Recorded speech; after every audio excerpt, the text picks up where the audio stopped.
Hey guys, welcome back. So in today's video we're going to be doing a flower ladder, and I am super excited about this one, like I always am. Here's the back of it. I always like the back of it. The back of it is so pretty. So let's just jump right into this one. Let's open it up and let's see who it's from.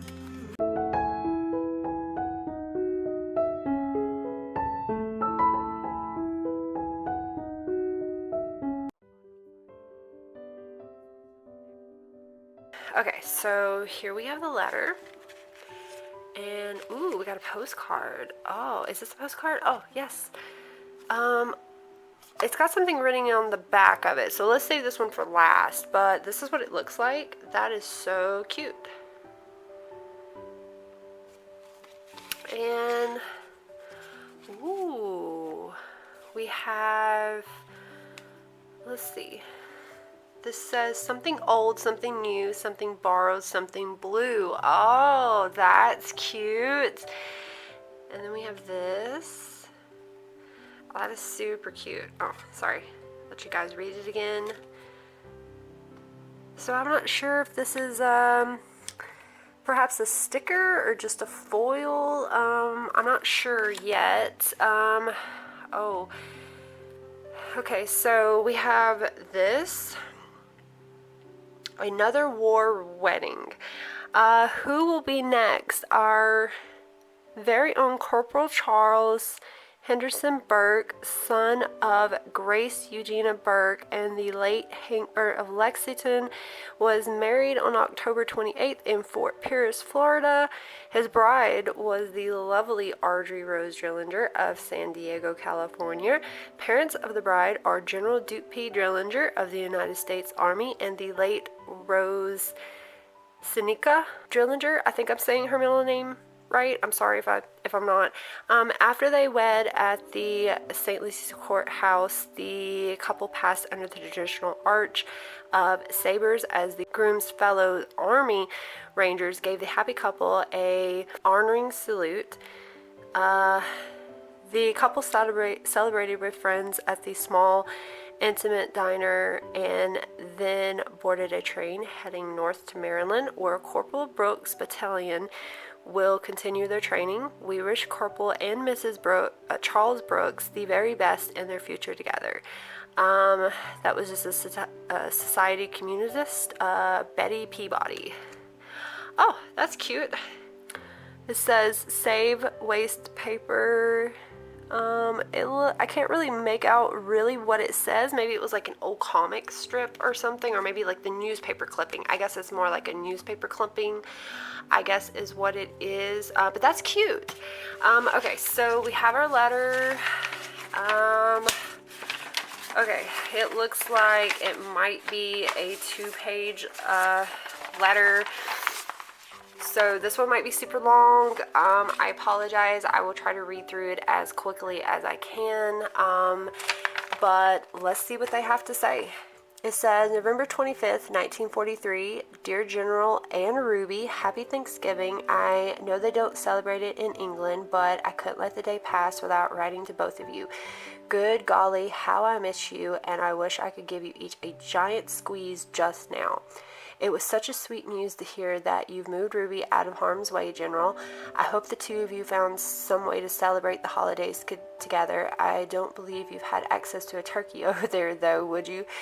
Thankfully, the amount of gratitude one can feel isn't contingent on the amount of food one can consume. I know you both receives Charlie's and my telegrams, so I'm certain you know exactly why it's taken me so long to write to you both. And yes, I received your telegram demanding any and all details about the day, Ruby.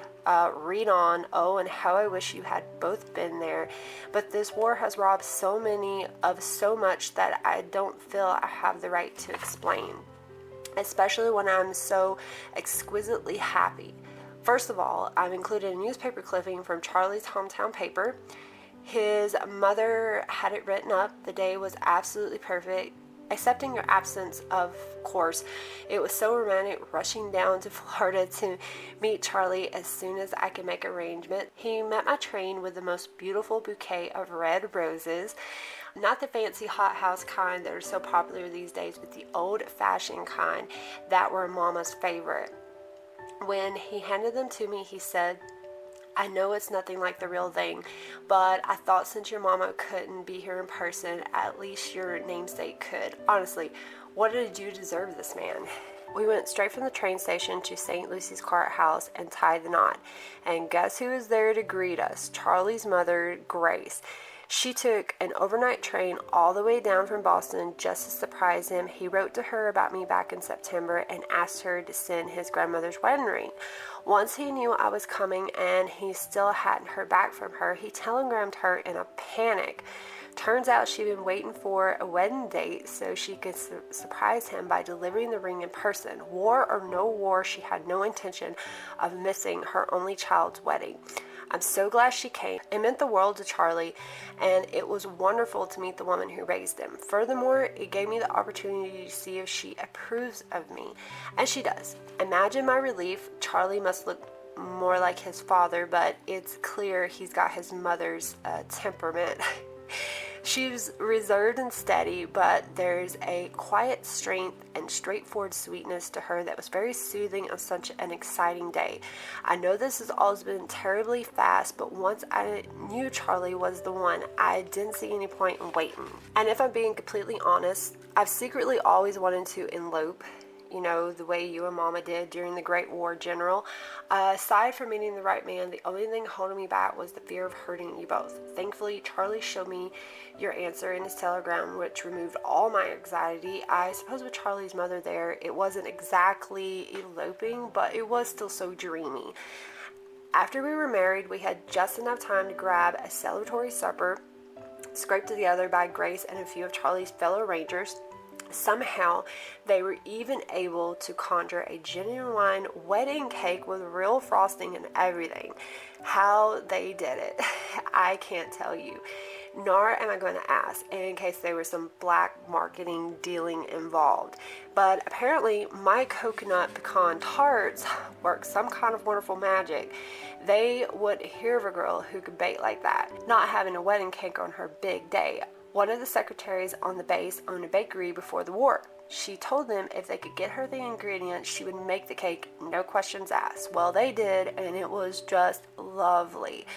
With 3 rows of sugar roses in white, red, blue frosting, patriotic ribbon in to boot. It was so dear of them, and it tasted divine.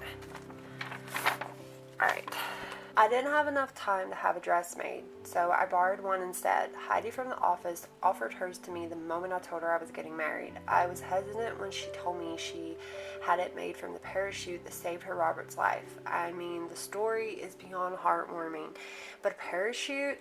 When she showed it to me, however, I was speechless. The woman has impeccable taste, and it was the kind of dress that all the brides were wearing when we were in high school, Ruby. The kind with the high beaded collar, cut on the bias, with those exquisite Dotman sleeves I adore. It was exactly the kind of dress I've always dreamed of wearing. Once I had the perfect dress, it was easy to pull everything else together. Since there was no train on the dress, I decided to forge a wedding veil and bought a sweet little Juliet cocktail hat with a bit of netting up front instead. I pinned a pale blue feather from one of Mama's favorite hats to it with your star, General, and I pulled my hair up with those gorgeous turtle shell combs that you sent me for Christmas last year, Ruby. I just wanted to carry a piece of each of you with me somehow. I didn't even realize I collected all of the traditional bridal luck tokens, something old, something new, something borrowed, something blue, until Jane from the decoding pointed it out to me. It almost felt like Mama was there in spirit, guiding me through all the details. After supper, we hopped on a train heading up the coast to Maryland. Thank you for your wedding present, by the way. I know Charlie wouldn't have been able to take 4 whole days extra leave time from the legendary General Duke P. Gerlander hadn't called a favor in or two. We got to ride up the coast separate from his battalion because of it.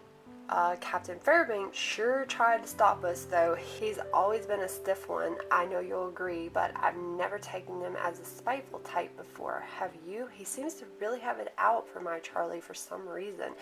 You didn't happen to discover anything about the connection to Charlie's father, did you? Anyway, Charlie positively spoiled me with our honeymoon. He planned it all himself and surprised me with it. I would have been perfectly happy with the overnight train ride up the coast, but when we bypassed Maryland completely and headed straight inland to New York, I admit I cried a little because how we always dreamed of going to Niagara Falls for our honeymoon, Ruby. I never even mentioned it to Charlie. Somehow he just knew. We stayed at the Red Coach Inn for 2 nights, which is exquisitely decorated and that Tudor style Mama loved. The falls are beautiful and so grand, and they truly are just as romantic as all the girls in the office claim they are. When we went honeymooning, we did everything that was to be done there. We visited all the falls, American Falls, Horseshoe Falls, and the Bridal Veil Falls, and the Turned Cave of the Winds. We even saw the Rainbow Bridge while riding Maid of the Mist, you know, the boat from the song Mama used to sing. And apparently she has got the song. I cannot sing, so I'm not going to sing it to you guys, but this is it. If you guys want to read it, I'll get a close-up for you guys. So this is the second page. It's a rinky-dink song of a bygone era, I know, but it's sweet and nostalgic. I felt the whole time we were there. Remember when Mama first sung us that song, and I thought it was the boat being hugged and kissed? We all laughed once Mama explained it to me, but I was very confused. Now I know from firsthand experience that it was the bride being hugged and kissed. Imagine me winking at you saucily here, Ruby.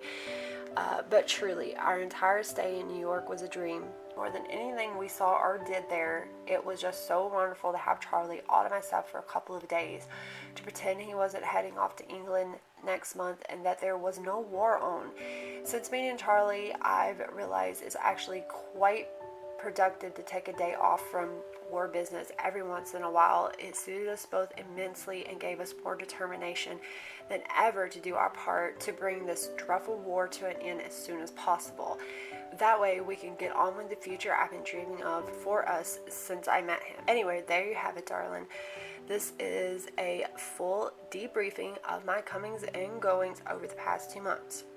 Now, for a little talking business. Yes, to your most recent telegram, General, Uncle Abe is sending me back to Oak Ridge a 3rd time. He will be staying here in Maryland with Charlie until he ships out later this month. After that, I'll catch the first train back to Washington, and then I'm off to Tennessee. I wish I could tell you what I've discovered during my last 2 months visit here. Maybe next time I write, I'll have access to Mama's flower stamp collection and won't have to be quite so secretive. Do hug and kiss each other for me. Finally, General, if you happen to hear from Lionheart while I'm away from the office, please send him my deepest gratitude and promise that if he ever wants me to do him a favor again, he only need ask. I love you both so dearly. I miss you, your love, and your company every moment we're gone. Ruby, don't forget, I want a long and detailed letter about you and your Scotsman as soon as possible. Please stay safe. Please visit my Charlie as often as you can spare when he arrives, and all 3 of you, please come home to me as soon as you can. All my love and kiss, Audrey Roseberg. Okay, so that was all the letters. Okay, so this is the back of the postcard. It says, Dear Ruby, I'm sending you Mama's blue feather in case you need a lucky bridal token of your own before long. Love, Audrey. P.S. I really miss you. Then it just says snail mail to, and it's got her address. So that's really cute, and I love that. That is going to look great when I get to frame this with some of the pictures. So that was my whole entire letter. You got the 2 letters, the postcard, you got the little clipping, and you got this, which I think is super cute. I don't know what I'm going to do with this yet, but it is really cute. So that was all I have today for you guys. Let me know what you think about the letters so far, and I will see you guys in my next video. Bye!